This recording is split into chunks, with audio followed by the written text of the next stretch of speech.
cepat, bagus, tapi tidak minta murah. Kayak gitu. Jadi nggak ribet sih aku orangnya. Gitu. Yang pertama ya berarti.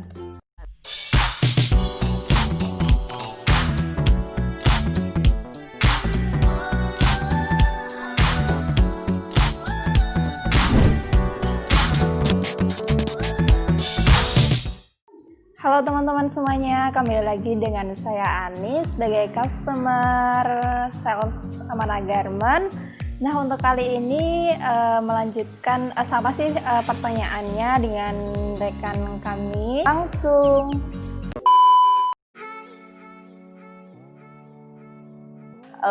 Apa ya? Kayak ada rasa bangga aja gitu kalau misalnya kita menjelaskan sesuatu kepada orang lain yang baru kita kenal. Yang namanya marketing online itu kan kita tuh ngobrol sama orang yang belum pernah ngobrol sama kita kayak gitu kan, apalagi untuk klien-klien baru kayak gitu. Jadi kita ngobrol terus klik, terus kita jelasin sesuatu, dianya paham, terus oke deh mbak, saya jadi order, terus dia ngirimin form order letter kayak gitu, udah diisi kayak gitu, sesuatu yang mungkin kayak wow gitu sih ya, bangga aja gitu.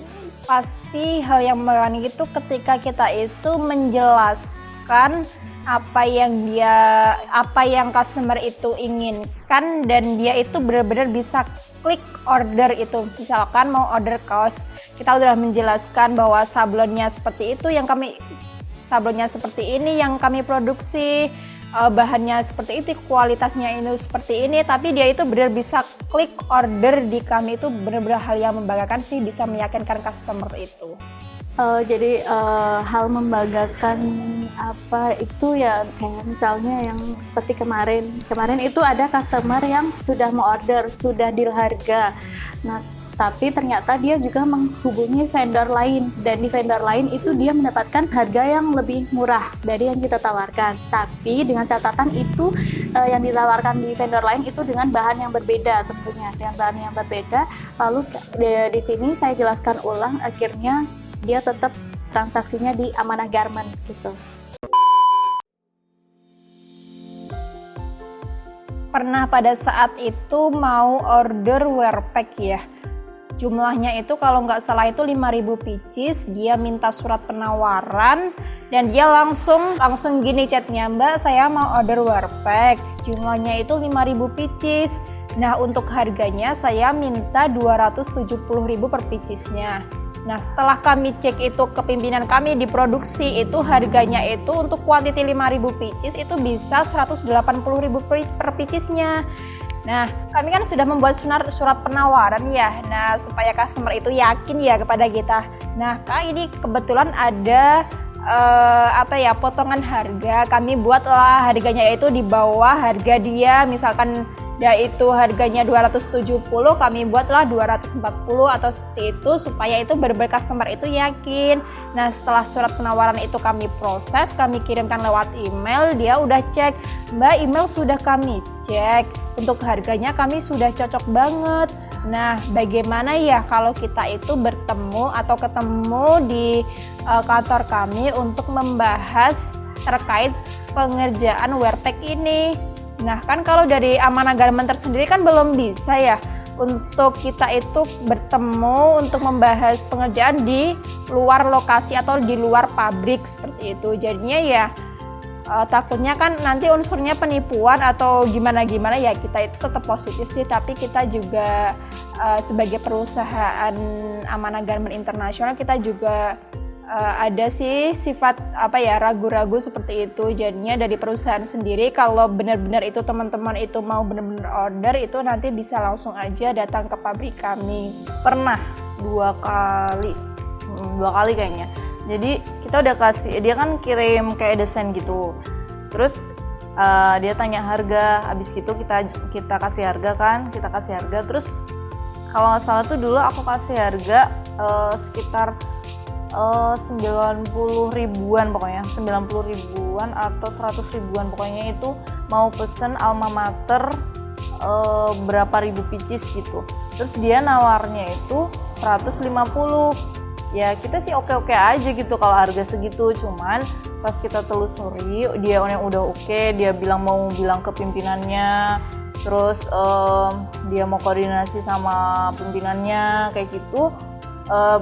Selang sehari setelah kita jelasin, itu dia ngabarin katanya, Mbak nanti ada biaya ini ya Mbak, biaya transport untuk datang langsung ke sini kayak gitu, pokoknya ke sebuah lokasi, aku nggak tahu itu lokasinya apa. Terus nanti ada transportnya, ada biaya makan, ada biaya ini, ada biaya itu kayak gitu. Terus ya udah jadi takut sendiri sih, jadi kita ya skip aja gitu. Kita memang nggak melayani untuk yang outdoor atau yang di luar dari office atau produksi kita gitu. Belum pernah. Kalau tawar biasanya pasti di bawahnya kalau sahabat saya.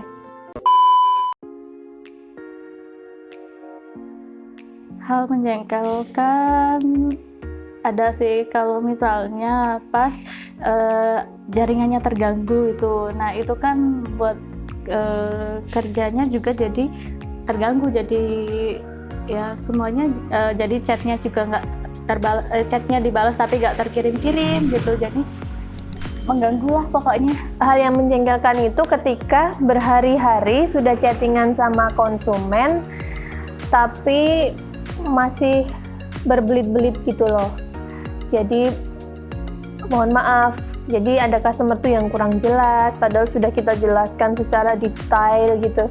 Hal yang menjengkelkan itu ketika kita sebagai CS marketing online sudah menjelaskan signifikan tentang produk apa yang kami produksi, tapi customer itu tidak paham. Misalkan terkait sablon, terkait bahan seperti itu sudah kami jelaskan signifikan, tapi customer itu benar-benar tidak paham, malah berbanding tanya balik ke kita. Seperti itu sih, kan ya menguji kesabaran kita ya sebagai CS, tapi kami tetap sabar dan tetap senyum untuk hal seperti itulah.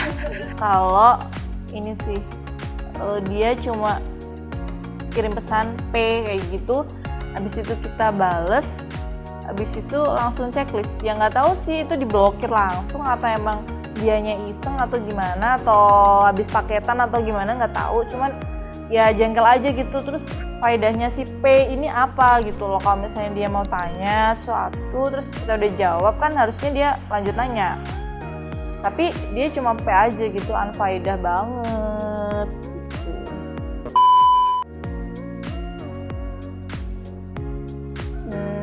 Pilih ke kantor, soalnya kalau di rumah tuh ya gitu-gitu aja. Pernah kan WFH juga di rumah dan monoton gitu-gitu aja, dan ruang kerjanya cuma dalam rumah aja. Kalau ke kantor kan bisa lihat pemandangan di pas kita jalan ke kantor atau pas pulangnya gitu. Kalau di rumah ya udah gitu-gitu aja dari pagi sampai malam, ya di situ gitu, dan bosan. Pilih WFH atau pilih ke kantor, tentunya kalau opsi pertama itu pilih ke kantor ya. Kemarin itu sempat sih pas waktu gonjang-ganjing pas corona itu gonjang-ganjing ya, itu kan kemarin sempat WFH ya.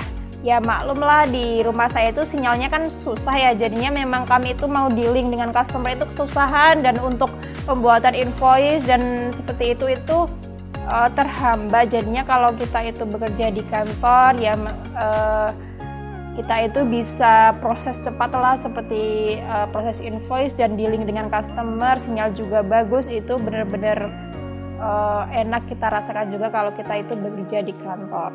Di kantor, soalnya kalau WFH itu paling menyenangkan cuma di awal-awal aja, lama-lama juga pasti akan bosen. Jadi kalau di kantor itu kan setiap hari ada temennya kerja, ada temen ngobrol, itu lebih asik sih. Aku sih pilih kerja di kantor. Karena apa ya? Kalau ya sebenarnya sih ada enaknya, ada enggaknya. WFH itu juga ada enaknya, ada enggaknya. Cuman kan kalau untuk itu loh, kalau aku tuh kalau WFH nggak senangnya kalau pas ada yang mau dibikin invoice gitu tuh aku susah Kak. Jadi kalau aku seneng kerja di kantor.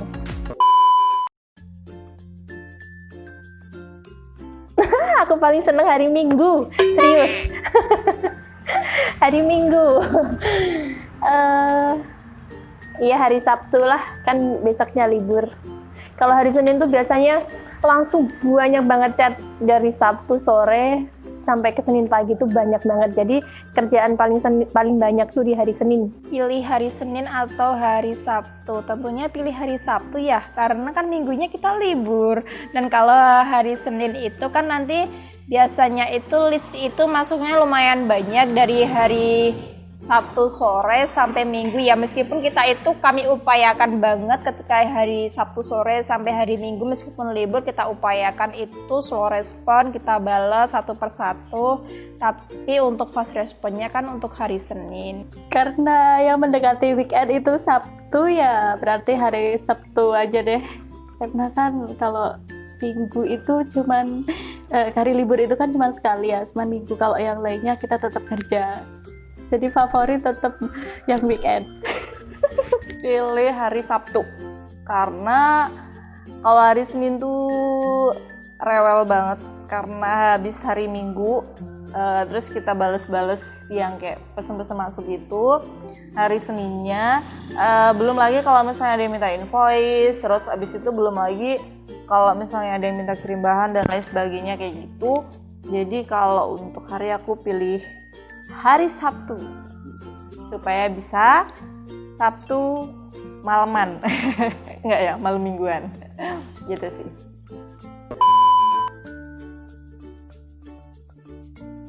Deg-degan ketika awal bulan atau akhir bulan? Tentunya pasti akhir bulan ya, karena kan kita itu sebagai CS marketing online kan dari perusahaan itu pasti ada target yang harus kita capai. Nah, jika kita itu tidak mencapai target kan kita itu seperti apa ya, sebagai CS itu belum memberikan yang terbaik untuk perusahaan seperti itu. Kalau untuk awal bulan itu deg-degan juga, tapi kan apa ya, bisa nggak ya kita itu mencapai targetnya di awal bulan ini. Kita itu harus membuka semangat baru supaya itu kita bisa meyakinkan customer kita. Yang paling deg-degan itu akhir bulan. Dua-duanya. Soalnya kalau awal bulan itu kan gini, misalnya nanti mikir orderan bulan ini kira-kira bakal banyak apa enggak ya gitu. Terus kalau akhir bulan, kalau mendekati akhir bulan itu biasanya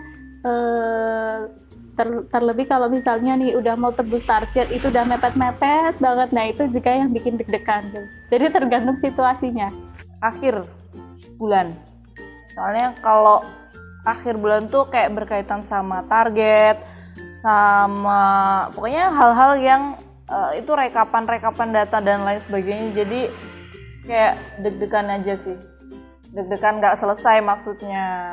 Itulah suka duka kita menjadi CSO di Amanah Garment Internasional. Lanjut. Terima kasih semuanya. Sampai jumpa di video selanjutnya. Oke, mungkin itu pertanyaannya. Kalau misalkan ada salah-salah yang sudah saya sampaikan, nanti bisa komen aja ya. Dan jangan lupa untuk like, komen, dan subscribe di channel YouTube Amanah Garments. Dan terima kasih sudah menyaksikan video kita. Wassalamualaikum warahmatullahi wabarakatuh.